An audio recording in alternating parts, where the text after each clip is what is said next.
name's Kevin Owen. This is my friend Jack Smith. And you know, the strangest thing sometimes happens when I'm driving down the road and some guy cuts me off, and I start imagining that maybe if my car were the James Bond car, I could push the button on the gear shifter and launch a missile and blow that sucker up. I've thought those thoughts too, actually. What? Oh, well, now we're going to be admitted into a hospital. Either that. Incriminated myself. Oh, either that or everybody sometimes has thoughts that they don't necessarily have to act on. Yeah. Is it a bad person if you have bad thoughts? I don't think so. I think we all have bad thoughts. It's called being human. It's the fleshly part of our nature that we have. We're born into sin. We have bad thoughts. This world is full of bad things. And whenever we go through struggles in our life, it's not like those struggles go away. They might reoccur in intrusive thoughts into our head. But the beautiful thing is when they're not our thoughts, we get to choose whether we want to feed those thoughts or starve those thoughts out. The presence of a thought is one thing. Entertaining a thought is another thing. If I were to think about what I would do and how I would do it and how I'd get away with it, well, you've gone pretty deep into your mind. But if you have this passing moment of I saw someone attractive and I noticed that they were attractive, well, that means you might have eyes.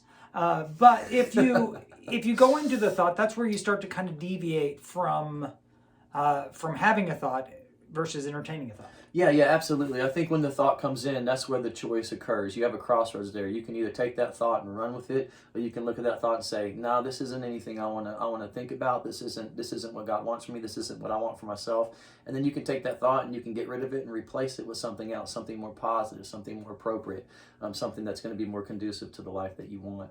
Substitution is a good thing. Refocusing is a good thing. Anxiety does funny things where it causes your mind to race. If you've ever been really anxious about something and you think about, what happens if my boss were to fire me? Well, by the way, that could be an intrusive thought. Don't fire me, by the way. If that becomes a thought that I bump into and I start looking at means of breaking out of my head, your senses are here and now. Here and now is the enemy of anxiety.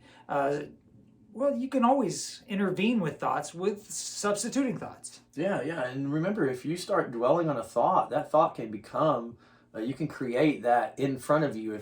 So, for instance, if I think that my boss is going to fire me and I start dwelling on those thoughts, well, then I might start acting in ways that causes my boss to fire me. So I can create certain things in my environment by my thoughts. So it's very important that when an intrusive thought comes in your head, you get to decide whether you're going to kick that thing out or whether you're going to feed it and dwell on it. You know who you are, hopefully. And if the thoughts that you're fighting aren't consistent to who you are, reject them. And if you need help learning how to do that, Jack's a therapist. And so am I, and we would love to work with you.